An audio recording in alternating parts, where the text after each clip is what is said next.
Terus heran saya, yang saya kira Mbah Mun tuh wajahnya tuh lain, kayak orang Papua itu, kayak suku Asmat itu loh, yang sudah Awetkan ya. diawetkan. Itu uang itu dari sini. Nah, terus saya jawab, dari sininya itu di mana? Terus saya ngomong gini, Mbah itu dengar suara saya. Kamu biar tahu nak, ya, bosmu itu kekayaannya itu anggota yang di sini yang jaga, yang manen sawit di sini, sopirnya yang di sini, bahkan anaknya adiknya yang perempuan itu buat tumbal.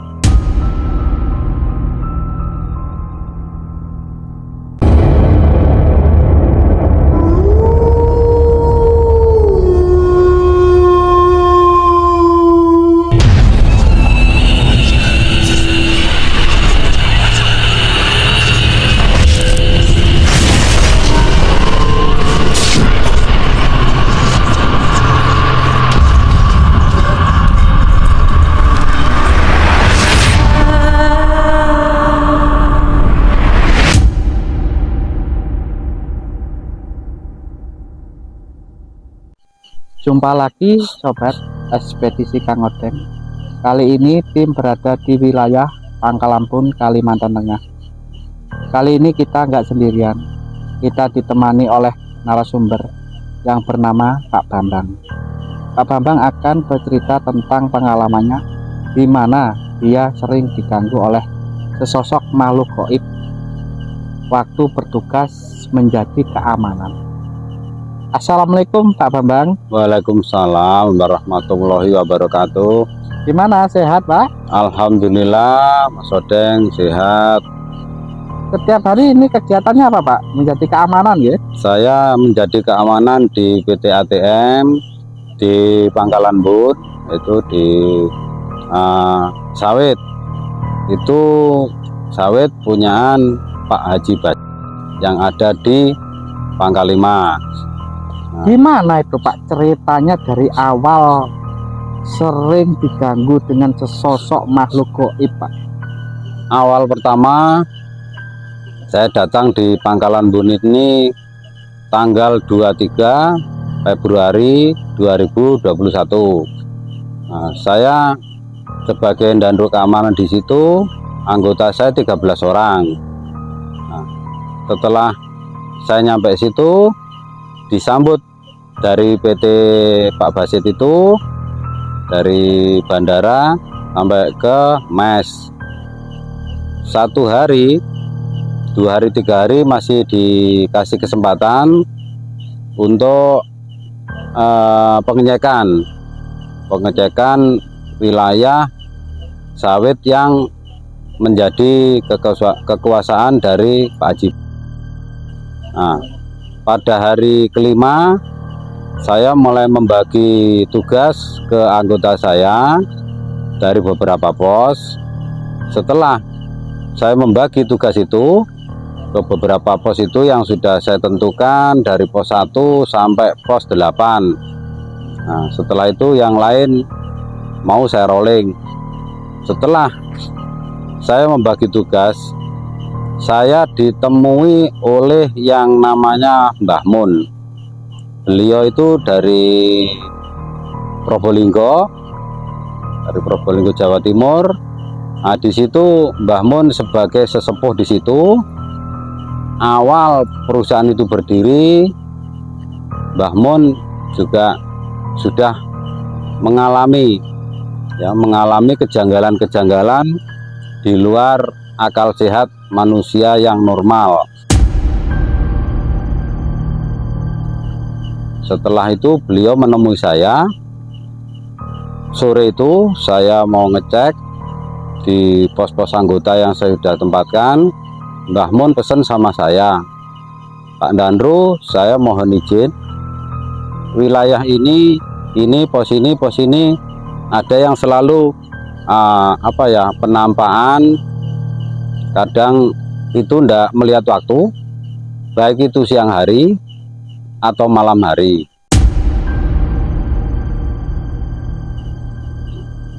Setelah itu saya bukannya tidak percaya dengan alam seperti itu, karena saya ingin pembuktian dan keyakinan itu benar enggak kalau Mbah Mun menunjukkan ke saya itu sebelah sana pos anggota jenengan yang pos 4, pos 7 sama pos 9. Nah, kenapa yang pos 3 itu dikosongi? Karena pos itu ndak layak kalau anggota jenengan nanti tinggal di situ. Loh, saya tanya kenapa Mbah Mun? Karena di situ Pak, rata-rata di situ minimal tuh sakit, maksimal saya ndak bisa cerita masalah itu. Nah, karena saya kurang yakin, pada saat hari ke-7 saya patroli. Nah, di situ ada, saya kira sesosok hewan. Ternyata begitu saya lihat di pos 3 itu bukan hewan, tapi kayu. Setelah saya lihat kayu itu, karena saya motornya bawa Versa, saya taruh dekat kayu itu. Di situ saya mulai mempunyai rasa curiga. Karena apa? Awal kayu itu saya senter itu tidak ada apa-apa. Setelah itu, nah, kok ada ular itu di jok motor saya itu. Saya yakin ini ular apa bukan. Setelah saya senter lagi pakai senter saya yang besar itu, pakai sokle, saya seakan-akan tidak bisa menelan ludah karena ular itu langsung refleks. Nah, kepalanya itu mengarah ke saya, dia mengeluarkan bisanya itu. Saya mau lari tidak bisa, karena apa? Sebelah belakang saya itu parit, pas di sebelah kayu itu ada pos yang sudah disampaikan ke saya sama Mbah Mun itu. Saya tidak bisa nelan ludah, ngomong pun saya tidak bisa. Terus saya ngomong sendiri, saya jawab sendiri, benar enggak ini ular benar apa jadi-jadian?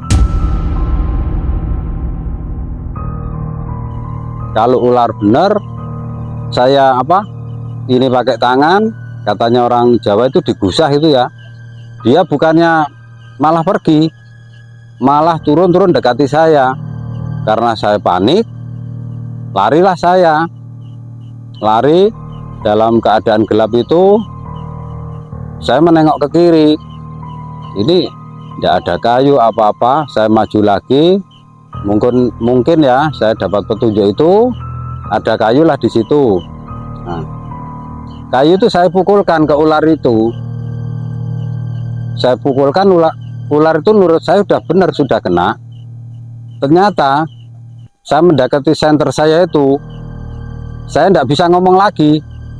Masya Allah, ternyata ini betul, ini Mbah Mun cerita gitu. Setelah itu saya datangi motor saya starter motor saya tidak bisa.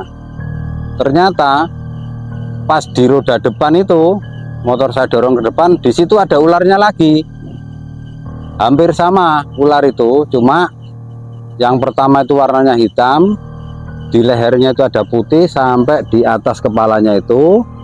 Terus yang kedua itu mirip, tapi cuman di lehernya aja yang ada kelihatan putih sama hitam. Nah, setelah itu saya berhenti, saya ngomong gini, ini benar, kalau kamu memang ular beneran, harusnya kamu saya dorong pakai kayu pergi. Ternyata dia tidak mau pergi, bukannya malah sedikit itu ular yang datang, makin banyak ular itu yang datang.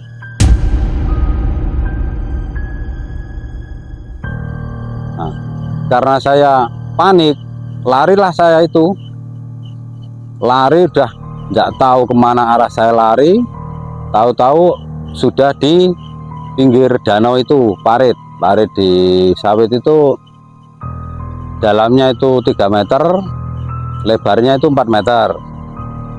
Saya mau loncat tidak bisa, saya senter lagi. Itu memang apa ya, omongannya Mbah Mun ke saya itu benar-benar nyata, real. Saya cerita seperti ini, terus saya diam di situ. Setelah, karena saya mengingat saya itu punya Tuhan, saya sebagai orang Muslim, saya berdoa, saya bacakan Al-Ikhlas. Waktu itu cuma 3 kali, ular itu pergi ya, ular itu pergi.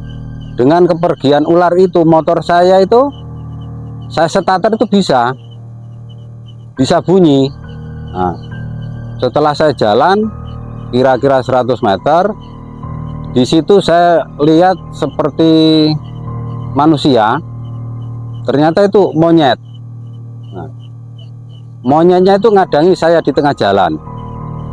Di tengah jalan itu saya naik motor, gas itu sudah mentok, motor Versa itu tidak bisa lari.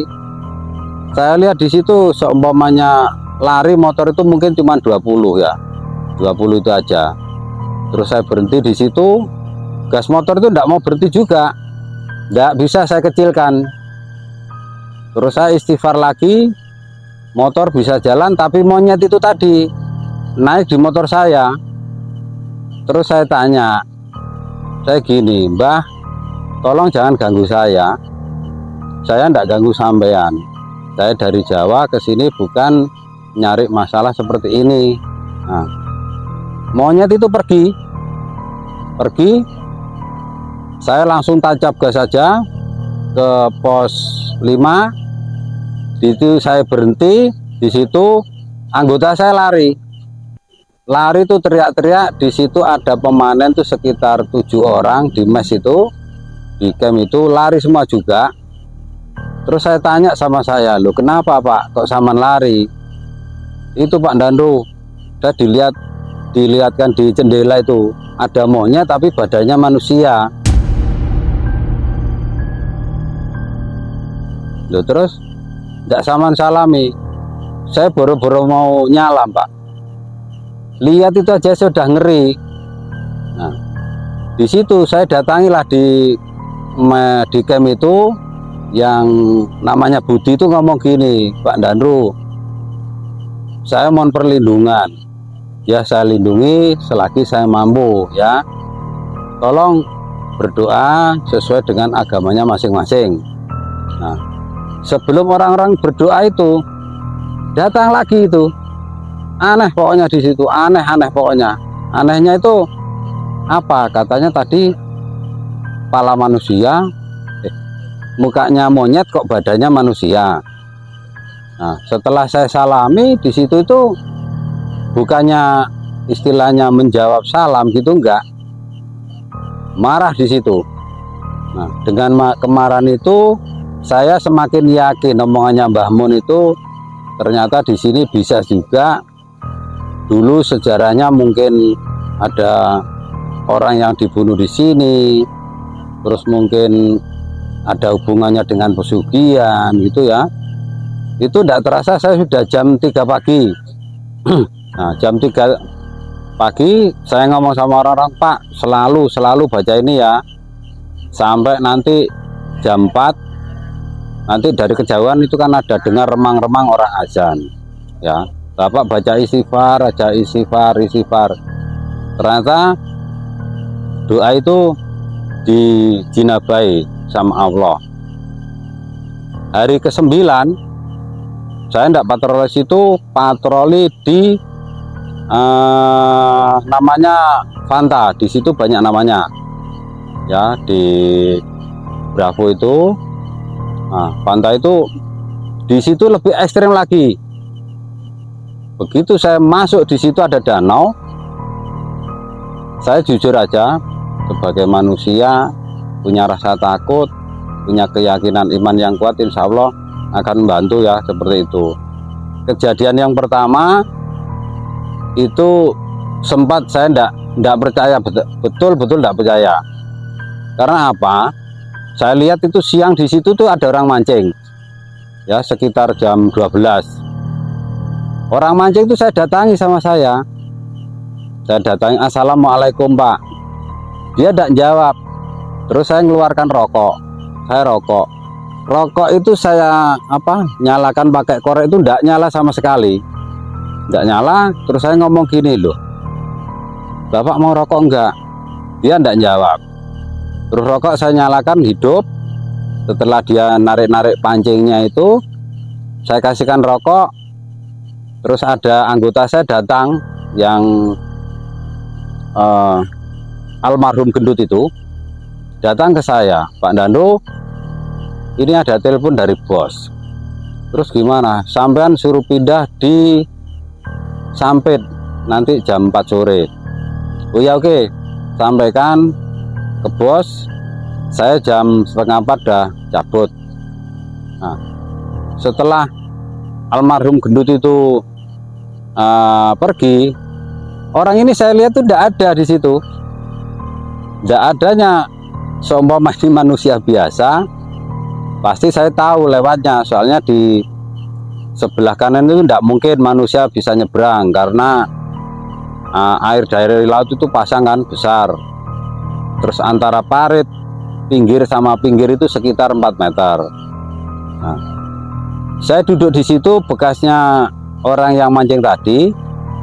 Saya dilihat situ itu tidak ada bekasnya kaki, bekasnya dia duduk tidak ada. Setelah saya noleh ke kiri, saya kira anggota saya itu yang almarhum gendut. Tidak taunya di situ tuh sepintas saya lihat, ini cewek beneran apa bukan? Karena saya manusia normal, saya datangilah cewek itu, ya, pakai kebaya hijau, kerudungnya hijau. Dia megang pohon akasia. Nah, di situ saya datangi, jarak kira-kira saya sampai orang itu sekitar 3 meter. Nah, setelah di situ saya itu kaget, sampai saya gini, kurang ajar, kok tidak tahu arahnya datang, tahu di sini. Saya tanya itu tidak jawab dia. Jalan aja, saya sampai merinding karena saya agak takut. Saya mundur lagi.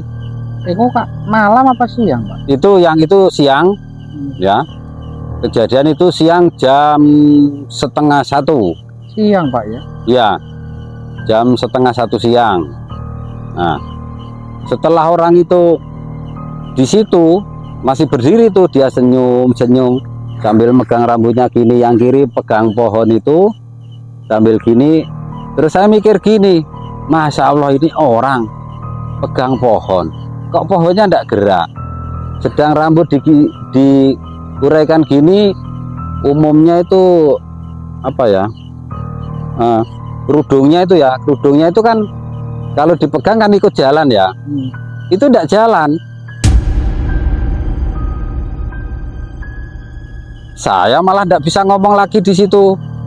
Maaf, saya sampai kencing, sampai perut saya itu mules. Saya mau lari tidak lucu karena sebelah kanan saya sudah mentok. Air itu tidak bisa saya jangkau.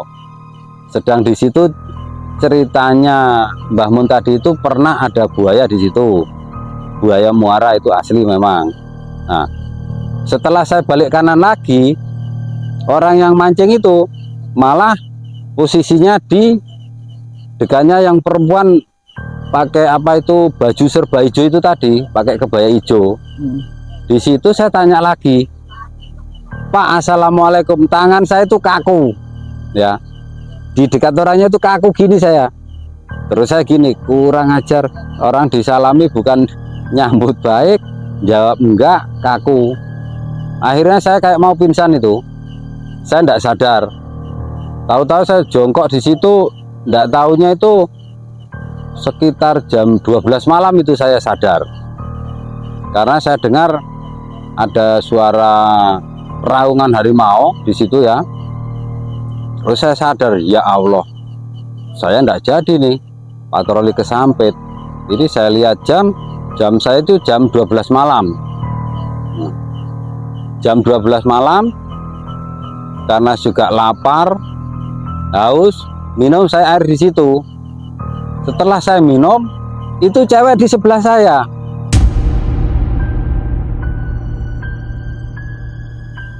ngomong gini, Mas, ayo tidur sama saya, ini loh rumah saya. Loh, mana Mbak rumahnya?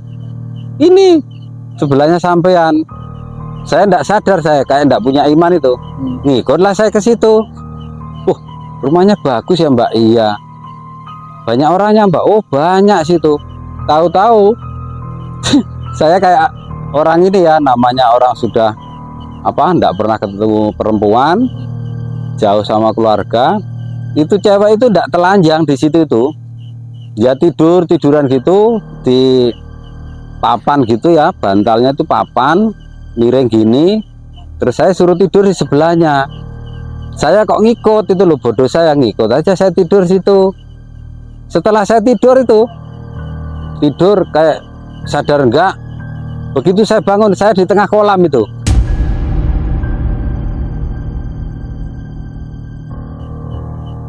Di tengah kolam itu saya teriak-teriak di situ tuh. Tolong kok enggak ada orang. Saya tengok kanan kiri, loh. Ini kok rumput-rumput, ini kok sawit. Nah, tahu-tahu perempuan itu udah jauh di situ. Dari saya sekitar 6 meter itu. Akhirnya terpaksa saya renang itu sambil ngedumel saya. Kurang ajar gini udah kata-kata kotor. Nah, terus perempuan itu sempat narik baju saya. Masnya tadi tidak mau tidur sama saya. Terus saya ngomong gini, kamu itu kurang ajar, setan kamu, demit kamu itu ganggu saya. Mas tidak punya agama, katanya seperti itu. Begitu saya merasa dilecehkan seperti itu, ya, saya nyampe di dekat motor saya itu, saya duduk di situ. Sudah lihat jam 12 lebih. Terus saya nelpon anggota saya. Di situ tidak ada jaringan. HP saya itu gelap semua itu. Saya nyari pakai senter itu. Di situ saya cari, ada muncul waktu itu namanya almarhum Sutekno itu. Nah, kalau almarhum Tekno meninggalnya itu tidak jelas juga, gara-gara di pos 13 sama almarhum Gendut itu. Ya, saya ditanya bosnya, Pak Danro, anggota jenengan 2 orang kemana? Di pos tidak ada. Iya memang Pak Haji, tidak ada.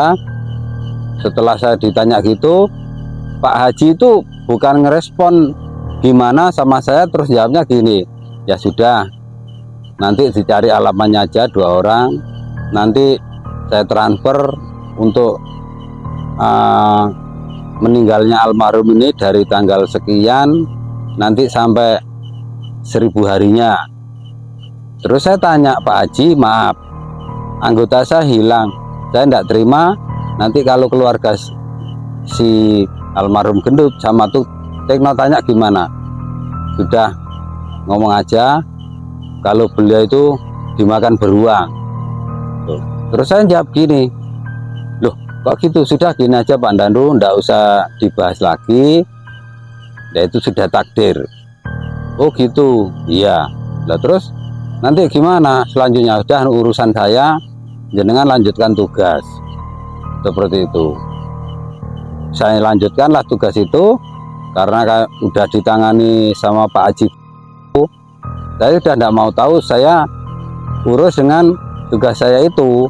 Nah, dengan kejadiannya seperti itu, saya bertambah yakin. Saya kaitkan dengan almarhum 2 orang anggota saya itu.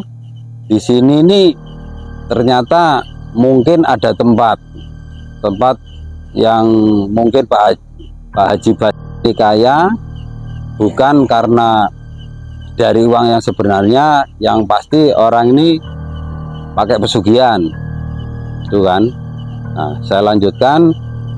Terus yang pada saat saya diumpat sama cewek itu yang pakai baju serba hijau itu, nah, saya lanjut jalan aja, terus si cewek itu numpang saya di situ. Kurang ajarnya dia duduk di atas tangki motor saya. Terus saya ngomong gini, loh mbaknya jangan ganggu saya, mbaknya tolonglah turun dari situ. Karena saya takut, ya, saya udah ndak punya pikiran untuk menyebut nama Allah, nama Nabi. sebagai saya orang muslim, motor itu saya lepas, robos itu saya lari tunggang langgang, itu tahu-tahu itu pagi itu jam, saya lihat jam saya itu sekitar antara jam 4:30, 5. Nah, janggalnya lagi di situ, saya udah lari agak jauh, Mbah Mun tuh nemu saya, Pak Dandro, sepuntene, nggih pripun Mbah? Weh, jenengan iki blai slamet. Loh, blai slamet terus pundi? Jenengan teng mriko kepanggih niki, teng mriko kepanggih niki. Jujur lek kula, jujur mawon, kula pun mati kaku teng mriku. Soalnya kula mboten ngetutaken jenengan, masalah gini kulah yang sebenarnya. Nah, gitu. Hari berganti minggu, minggu berganti bulan. Pas yang bulan 2, 3, 4 pada tanggal 24 Mei ini yang lebih parah lagi, itu nyata di depan mata saya ya, anggota saya itu tidur sama yang perempuan itu yang pakai baju hijau-hijau, yang pakai baju hijau itu, betul. Terus saya ngomong gini, Masya Allah, Agus, kamu istighfar, kamu punya istri. Sudah Pak Dandro, maaf jangan ganggu saya. Itu seakan-akan pikiran saya ngeblank dia ngomong gitu. Terus saya ngomong gini, sudah kamu nanti ada sana tempat, itu harganya 300.000. Kamu tak bayari sampai kamu loyo di sana. Nah, teman saya itu masih tetap itu sore ya, kejadiannya sore jam 3 sore itu. Itu waktunya rolling itu pergantian tugas Pak. Iya, pergantian tugas. Terus yang mau ganti namanya Nanang itu ngomong gini, soalnya julukan saya di sana Pak Dandro Kaman situ. Terus ada teman yang manggil saya Pak Katuas. Pak Katuas, sepurone ya. Oh ya apa? Ya apa sih? Karepe Agus. Loh, piye? Lah sore ngene wae rolling. Oh, wae sip ganti sing iki.